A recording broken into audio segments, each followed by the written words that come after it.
Okay,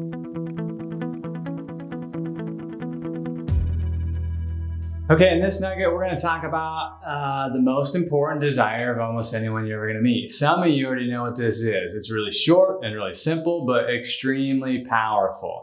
So again, we're talking about the number one desire of almost everyone you're going to run into.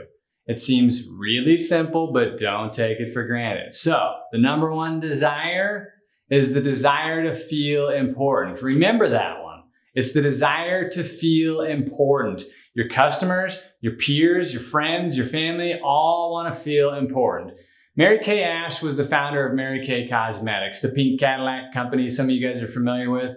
She built an empire, and one of the things she taught her salespeople is to picture that everyone has an invisible sign around their neck that says on it, "Make me feel important." And that's our jobs, make our customers feel important along with our peers. If you've studied any psychology, you probably ran into Abraham Maslow. He invented Maslow's theory of hierarchy, which is what this is right here. It ties directly into what we're talking about right now. Basically, this is what it says. Everyone has certain desires they need to meet before they can move on to their next set of desires. And it starts at the bottom of the triangle with basic human needs. And I'm not going to go super in depth in this, but if you look on there and pull it up online, you'll see on basic needs, it's food, water, warmth, rest, shelter. If you don't have food, nothing else matters. If you don't have shelter, nothing else matters. If you don't have water, nothing else matters. So these basic needs, if they're not met, you don't worry about anything else. But the people that you're talking to already have these basic needs met. So that once you meet these needs, you start moving up into other needs. At the top, they've got what's called self-actualization. I think Maslow actually updated this fairly recently and has something on top of that called self-transcendence. So that's the very top end. If you have all your needs met and you're like T. Boone Pickens, then what do? You put your name on the side of a stadium, right? You give somebody a couple $2 billion. And then you get the people at the bottom that are just figuring out how to survive. Well, what we're talking about is almost everyone we work with lives in the middle here. And they're trying to feel good about it. So it's esteem needs and belonging and love needs, right? So what does all this theory on hierarchy mean?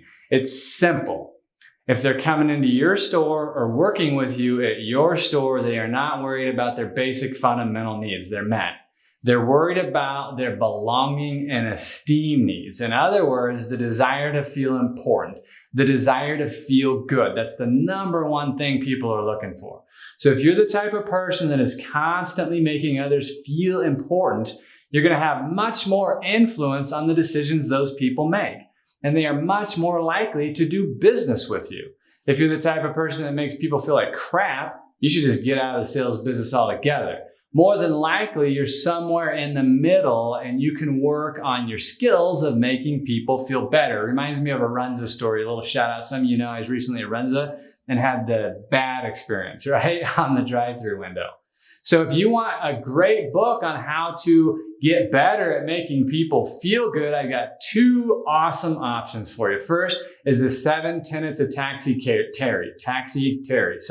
This guy drove a taxi and ended up owning an empire of limos and all kinds of other services because he gave world-class service as a taxi cab driver. So read that book. The other one's an all-time classic, a book every one of you should have already read by now, but it's Dale Carnegie, How to Win Friends and Influence People. Read that book and you'll know how to make people feel good.